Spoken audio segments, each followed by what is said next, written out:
des dizaines et des dizaines et des dizaines de fois eu des patients qui m'ont dit j'avais un eczéma chronique, j'avais un asthme chronique, j'avais des sinusites chroniques, j'avais des pathologies vraiment qui traînaient depuis longtemps. Ils ont essayé beaucoup de choses, donc le placebo aurait pu s'exprimer à tous les niveaux, et c'est avec un traitement homéopathique de 3 à 6 mois que les choses se sont arrêtées ou nettement diminuées.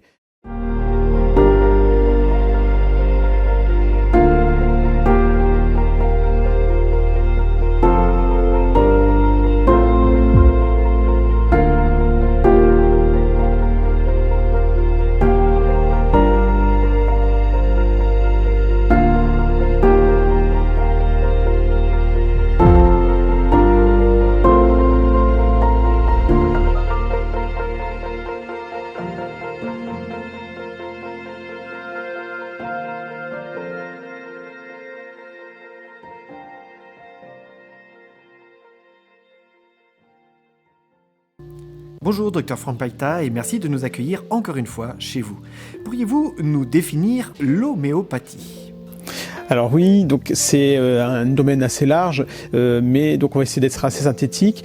Alors l'homéopathie est une discipline médicale différente de l'allopathie, donc la médecine conventionnelle on va dire, qui a été développée par un médecin allemand, Samuel Hahnemann, dans les débuts fin 1700, début 1800, et avec un ouvrage que Samuel Hahnemann a écrit qui est l'Organon et qui reprend en fait tous les principes de l'homéopathie et de la thérapeutique.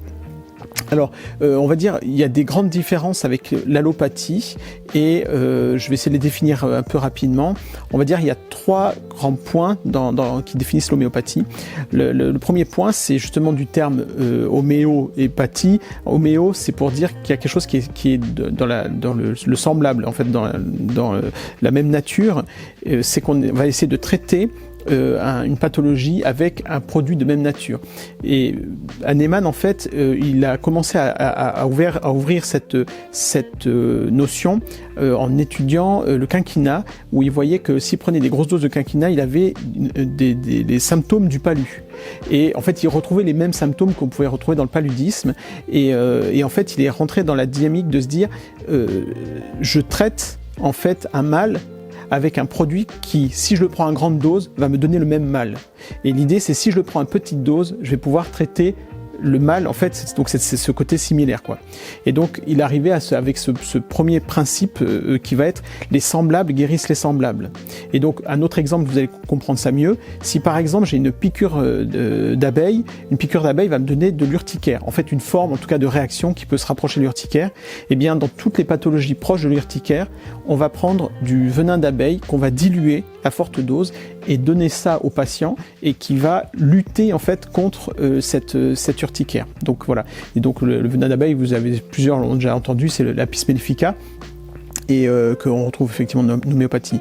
Ça c'est un premier principe. Le deuxième principe, c'est l'infinitésimalité. Donc c'est l'idée de diluer de façon infinitésimale, c'est-à-dire qu'on va diluer un produit vraiment de manière à ce que on ne retrouve même plus la substance dans le composé qu'on va trouver. Et dans les produits qu'on va diluer, ça peut être des plantes, des minéraux, des produits animaux. Et le principe, ça va être que si par exemple j'ai une plante, vous avez tous vu Arnica 9CH par exemple. Arnica 9CH, c'est que je vais prendre de l'arnica, la fleur, la plante, l'arnica, qu'on va mettre dans une préparation d'eau et d'alcool, qu'on dit hydroalcoolique. Ça nous fait une teinture mère. La teinture mère, c'est de la phytothérapie. Il y a un extrait de plante, il y a des principes biochimiques dedans. Mais à partir de cette plante, de cette extraction, on va prendre une goutte qu'on va mettre dans 100 gouttes. Une goutte dans 100 gouttes, c'est une centésimale hahnemannienne, 1 CH. Si on prend cette centésimale, on prend encore une goutte dans 100 gouttes, on va être à 2 CH, 3 CH, 4 CH, 5 CH, jusqu'à 9 CH. Et donc on voit là qu'à chaque fois on a une dilution qui va être exponentielle et on sait qu'à 6, 7 CH, on ne retrouve plus du tout de substance du produit primaire en fait. Et puis, un dernier point, c'est ce qu'on appelle la dynamisation. La dynamisation, c'est qu'à chaque dilution, à chaque fois qu'on va faire une dilution, le produit va être secoué, en principe une centaine de fois, alors peut-être il y a d'autres pratiques, mais l'idée effectivement est de la transmission d'une énergie dans ce produit qui a été dilué et qui va donner une puissance au produit. Et dans cette logique-là, en fait, un produit, par exemple, 30CH, va être plus puissant que 9CH, alors qu'on l'a dilué à nouveau. Mais par exemple, l'arnica 9CH va être pour les coups physiques, l'arnica 30CH va être, par exemple, pour plutôt un choc émotionnel. Et on va dire, ne donne pas du 30CH à quelqu'un qui n'a pas eu un choc émotionnel, ça serait disproportionné ou quoi. Et on se dit, mais on a beaucoup dilué, il n'y a plus rien dedans. Oui, mais on a beaucoup dynamisé. Alors du coup, il y a cette idée d'une énergie qui a été transmise, effectivement, à ce niveau-là. Donc voilà, un peu ces trois choses, la similarité, la dilution et la dynamisation, en gros un peu. On va revenir dans un instant sur cette question de la dilution. Mais avant, on entend souvent dire que l'homéopathie n'est pas efficace, que c'est juste un placebo. Qu'en pensez-vous ? Alors ça, effectivement, c'est au niveau des bibliographies, lorsqu'on fait ce qu'on appelle des méta-analyses, des grosses analyses, des analyses qui ont été faites, on ne trouve pas statistiquement plus d'effets de façon marquée par rapport à un traitement homéopathique versus un traitement, versus un placebo. Et alors du coup il y a des études qui vont mettre un petit effet statistique, d'autres pas du tout, etc. De façon globale, on ne trouve pas une efficacité beaucoup plus marquée. Alors ceci dit, c'est vrai que là, je sais que les médecins homéopathes diraient mais si on a beaucoup d'efficacité. Dans ma pratique, alors moi je pratique pas l'homéopathie, mais j'ai des dizaines et des dizaines et des dizaines de fois eu des patients qui m'ont dit j'avais un eczéma chronique, j'avais un asthme chronique, j'avais des sinusites chroniques, j'avais des pathologies vraiment qui traînaient depuis longtemps. Ils ont essayé beaucoup de choses, donc le placebo aurait pu s'exprimer à tous les niveaux, et c'est avec un traitement homéopathique de 3-6 mois que les choses se sont arrêtées ou nettement diminuées pendant des années. Donc je dirais sur la pratique de terrain, le nombre de patients qui m'ont fait des retours d'efficacité, ça n'a pas été rare du tout. Dans les études, effectivement, statistiquement, ça ressort pas en fait.